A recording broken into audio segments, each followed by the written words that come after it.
is a very real look into my life. My room is messy. I have laundry that I need to fold on my bed. This is what my room looks like after a full day of editing.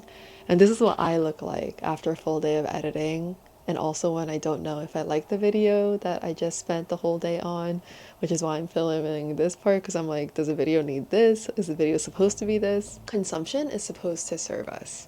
It is supposed to make us feel alive, inspired, and creative. And I know that's not what people initially think of when they think of consumption.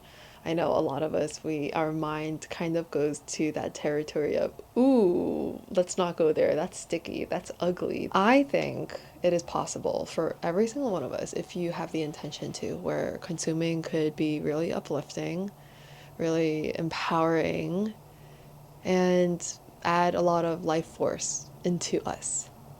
And how to get to this point from a place of addiction and dependence is viewing that habit as that perhaps an unhealthy reliance, perhaps going as far as to say addiction. What do we need to do in order to wean off of this unhealthy habit that we have enabled and encouraged over the past 5 to 10 years of our lives? To slowly wean off something means we need to decrease its accessibility to us over time. And the great thing about this is that we are the creator of our own lives. We have full control, we have full discipline over what we choose to do with our time, our energy. How I weaned off of using social media, such as TikTok, in 2020 when it was the peak of TikTok, when everyone was on it. I was probably on that app 6+ hours a day, along with Animal Crossing. Really brain rotting, and at that point in life it felt so good and entertaining. Eventually its novelty wore off and it got to a point where it's like, okay, now it's just an addiction. So I went from that point of consumption to now not doom scrolling at all, and I could say confidently that I don't doom scroll at all. I have worked on unwiring that habit over the past several years. I would say around 5 years, give or take. And how I did that was, first, uninstall all the apps on your phone. Yes, you heard me. Uninstall it. Good. That's the first step. Then proceed with your day. Proceed like that for the next couple of months with these apps. Uninstall. That's the default. But if you want to watch something on social media, then reinstall the app, log in, and do your doom scroll session. When I first implemented this, I would be uninstalling and reinstalling TikTok, Instagram, whatever, like several times a day, even YouTube. Slowly over time, so subtly, where I didn't even realize it until now, I stopped yearning to go on the apps. I stopped yearning to install the apps. I stopped yearning for short form content. I actually started to develop a repulsion towards certain types of content or towards certain platforms, because each platform, let's say, has its energy, And I would say TikTok is the one that I am the most repulsed to. I don't even like looking at the logo, honestly. And then Instagram is okay. It's a mix here and there. There's a lot of good and there's also like ugh, but I would say there's a lot of potential for good on Instagram.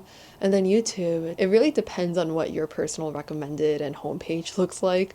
But for me, considering how I have a Google extension, it's called Unhook, and it helps you block out any part of the YouTube page that you don't want to see, like the shorts, the comment section, the homepage recommended. Considering how I have that extension, I don't experience the cons of YouTube, so I don't know, maybe I'm a little biased towards YouTube also as a creator on YouTube as well. I just like the energy of YouTube the most because I like long form content the most. Gradually weaning off apps and then installing them whenever you want, but then uninstalling it as the default was so important for me to now get to the point where I don't yearn to be on the apps. I don't yearn to install it again. And if I actually, on the rare occasion, am craving to watch a certain content or research something that's on that app, I'll literally find it through Google and then I'll press it through like the shorts. You know how the Google has that tab now, so I'll look at short videos through that tab. Or if there's something that I want to look from my account, then I'll open it on my laptop.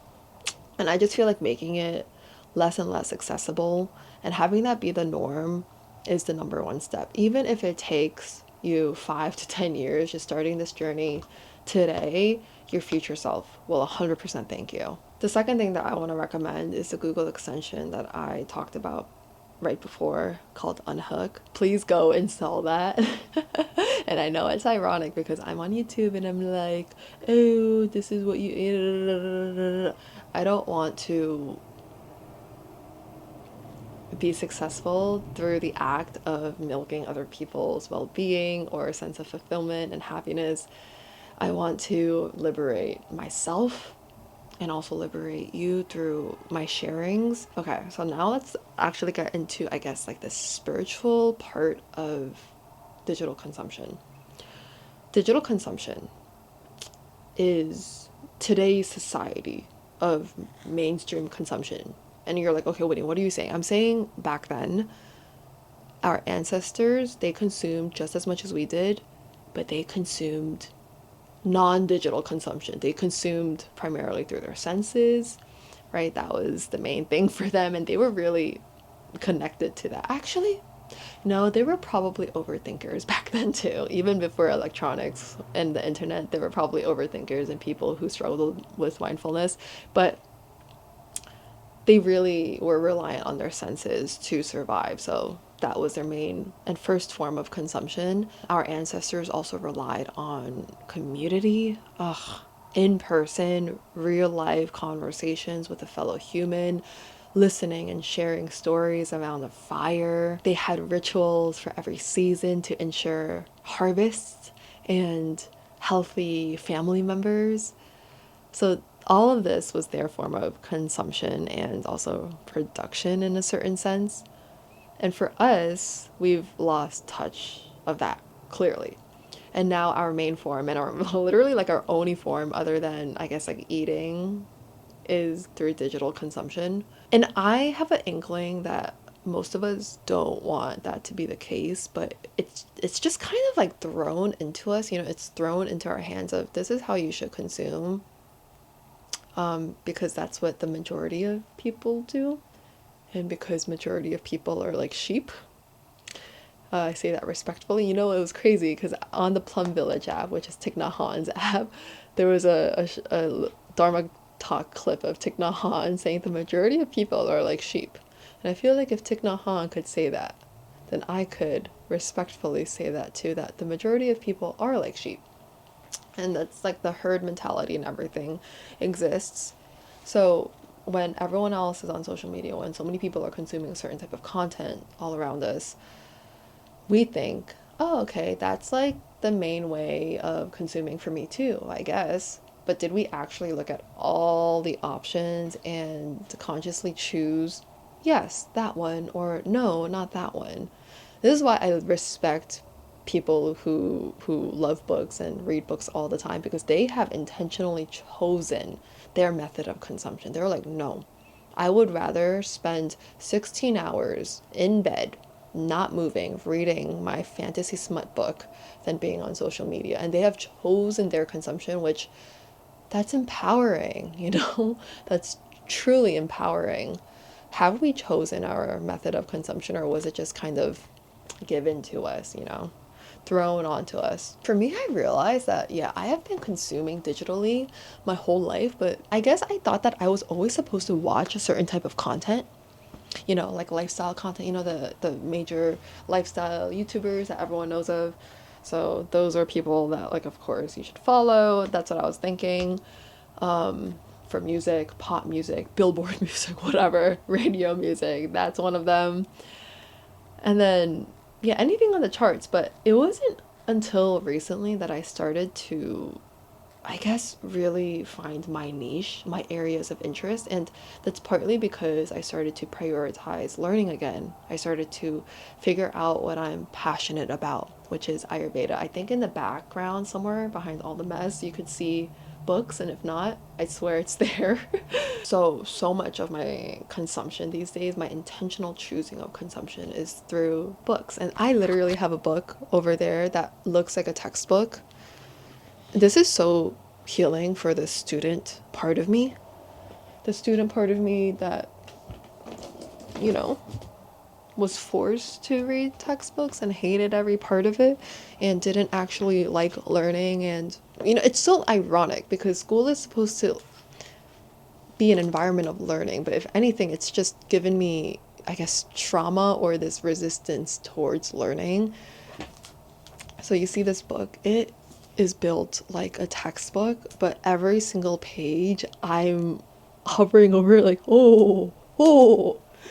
And the pictures in here are beautiful too. So I just want to read some table of contents over here. Aligning with the rhythms of nature. Lunar rhythms for health and evolution. Navigating principles, money, family desire, and dharma. Healthy menstruation. Managing PMS and menstrual imbalances. Longevity and healthy aging. Herbal infusions. Women's health tonics. You get the gist, right? Literally from cover to cover, this is healing my relationship to learning itself. So books have been my primary choice of consumption for me. This goes back into digital consumption because now that I've figured out what my personal passion is at this stage of life, I'm able to transfer this knowledge into, okay, let me find content on my device that's adjacent to what I'm learning here. I found a new podcast recently on Spotify. There's like the video version of it. It's called Om Som Yoga plus Ayurveda podcast. This duo, they have a really great dynamic between them, and the podcast episodes, I've only listened to one, but I already know that I'm going to sporadically watch this podcast and savor it. But the podcast titles are literally what I have read here, the words. So I'm double studying, and it doesn't even feel like I'm studying. It just genuinely feels like I'm doing something good for my brain health, and it's fun because I feel passion for it. Everyone's area of interest, everyone's passion is different. My partner, he loves watching animal videos. Every time I FaceTime, I'm like, oh, what are you doing? He's like watching a video and giving me fun facts about animals and dinosaurs. He recently given me a fun fact about roundworm in raccoons and how you should not touch raccoon poop because chances are they could have roundworm, which is deadly if we get roundworm through touching their poop. So being careful, I don't know, I'm like learning a lot through my partner too. Yeah, so I feel like that's another main pillar of my consumption is talking to my partner and him sharing his learnings through our conversations. Let's talk about the actual device for a second, for a few seconds, for a few long seconds. The phone, okay. This phone, I do see my phone as a sacred extension of me because I have this phone on me all day, every day. It's an everyday carry. So, of course, how this phone makes me feel is one of the most important things that I'm concerned of. So that includes my phone case itself. I chose a phone case that speaks to my inner child. It's cute, it's fun, it has a light pattern. And then my wallpaper itself are photos that I took myself. The front is a picture of my room, and my room is my sanctuary. So seeing my room every time I tap my phone brings me a little drop of peace. The layout of my apps when I unlock my phone, I only have one row on top for the apps. And then the rest is completely empty, no apps under the first row. And I keep it like this because one, having this minimalistic layout makes me feel so calm when I do open my phone. Because I feel like if I were to have rows and rows and rows of apps, which is kind of the default layout of a phone, having those rows would make me feel suffocated. It would automatically make me start to feel anxious, even though nothing really happened. It was because there was so much clutter. So I keep the essential apps on my homepage and essentials. Some of them aren't even essentials. I just color coded them and I made it look pretty. And when I do want to access other apps, I just search them up. And that system has been really good for me. Just keeping it neat, clean, simple. It also reminds me that, yeah, this is a tool. It's not something to get lost in, or it's not something that brings more stress into your life. Our physical embodiment of our phone needs to remind us, needs to reassure our nervous system that that is the case, that this is a tool for our well-being, not for the opposite. Let's talk about the people we follow and how many people we follow. This is another norm, a societal norm that I don't really understand, but it is the norm, and it's weird if you don't. It is a norm to have one on your Instagram follow hundreds and hundreds of people. It's like literally when you go on Instagram and when you're on the homepage looking at just imagine being bombarded with posts from hundreds of people that you know, that you want to know, that you're acquaintances with, but like you don't truly care about. And then opening Instagram and being exposed to all of that information and data right off the bat. Of course, being on social media then would bring more angst into our lives because we're connected, one, to people who more often than not like don't really care about us and we don't really care about them.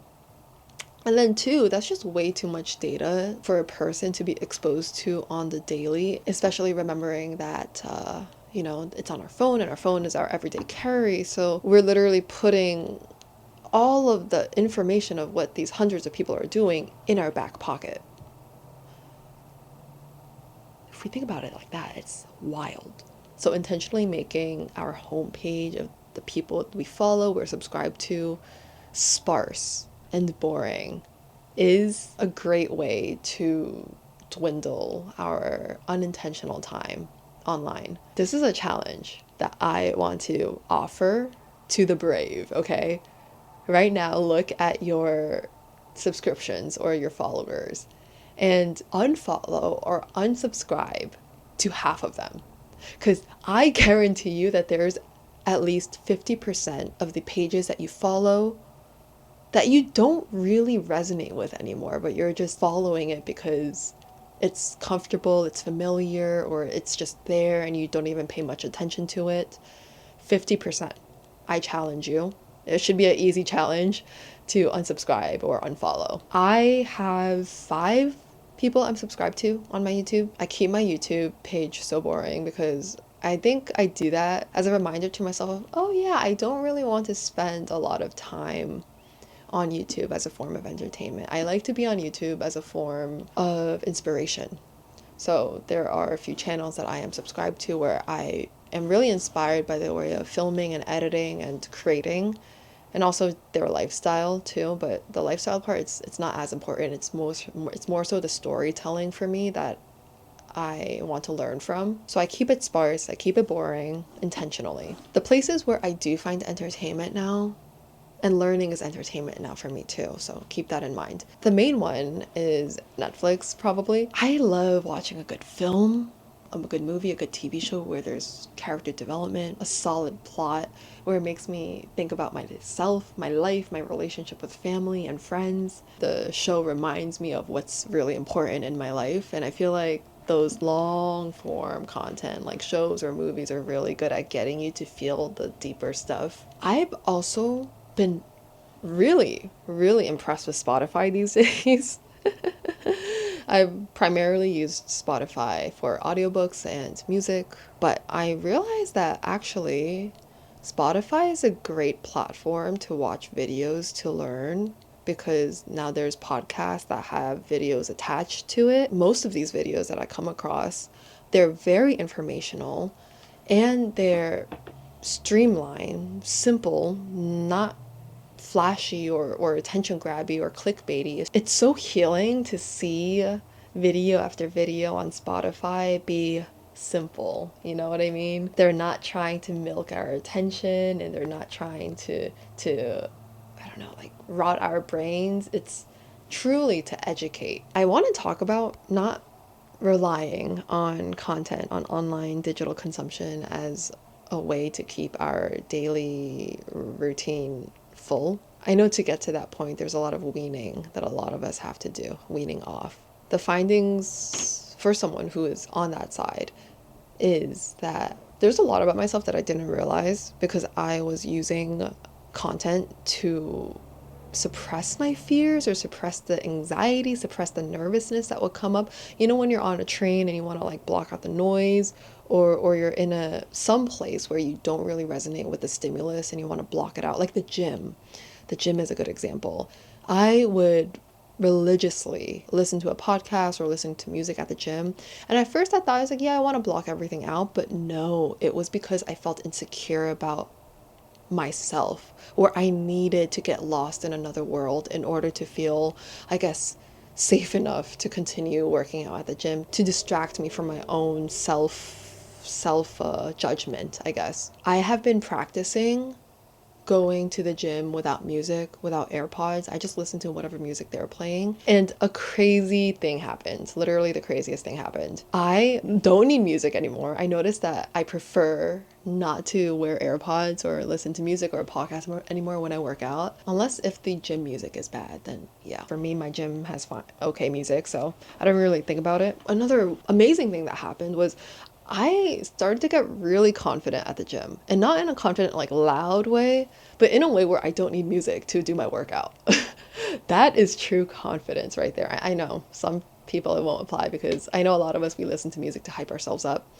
But for the people who are listening to something to I guess fake that confidence and use it as a crutch, try going to the gym without that crutch, or try going somewhere without that crutch of like blocking the world out in order to make us feel safer in our own body. And that really gives us the opportunity to face whatever needs to be faced and regulate ourselves and like practice self-compassion, and then slowly rebuild or rewrite our relationship with that certain environment. I used to love it when my gym was empty, and now I love it when there's actually other people at the gym.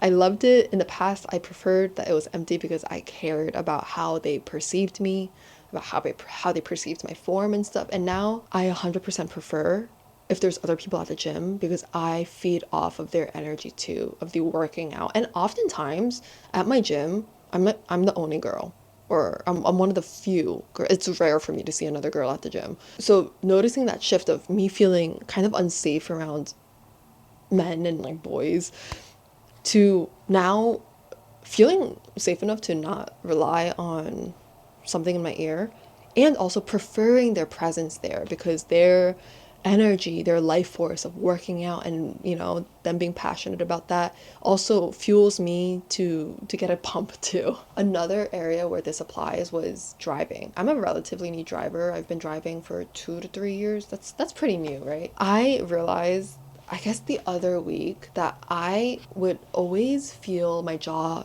tighten, get tense, and it was like hard for me to breathe fully if I didn't listen to something as I drove.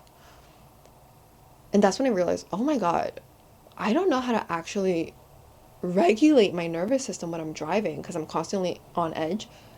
So in order to skip facing that part, I would just turn on a podcast and get absorbed into their world and hee hee ha ha. But me making the effort to drive without any content playing gave me the opportunity to work on my relationship with my breathing, my relationship with feeling like I'm in my own body, that I'm in control, that I'm empowered as I'm in the driver's seat. Right, Cheddar?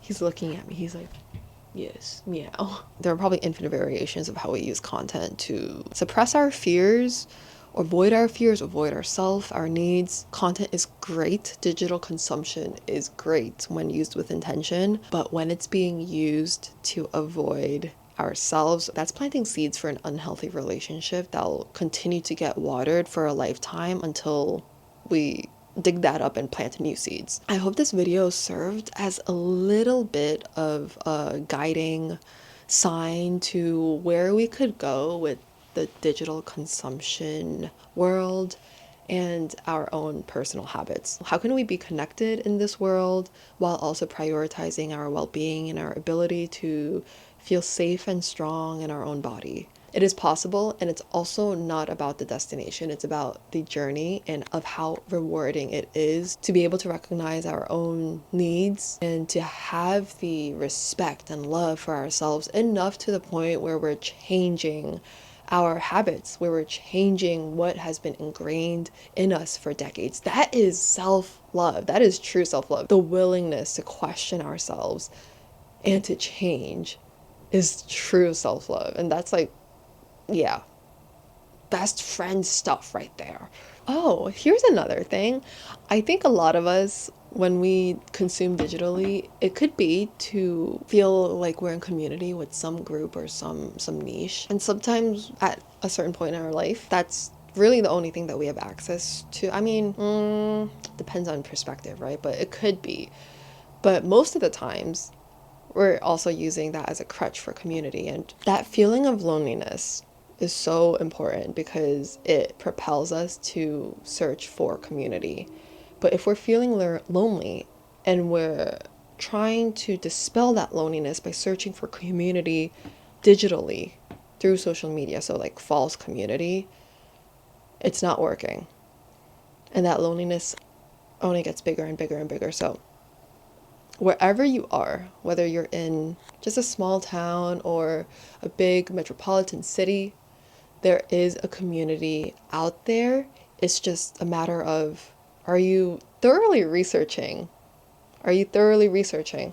Because you need to be a good researcher if you actually want to find these like very specific communities for you. And there are resources out there. There are websites out there like Meetup or Eventbrite where you could find your group or an activity that a group does that is inexpensive and that is accessible. Thank you so much. This is the bowing hand posture that I learned from the Plum Village app.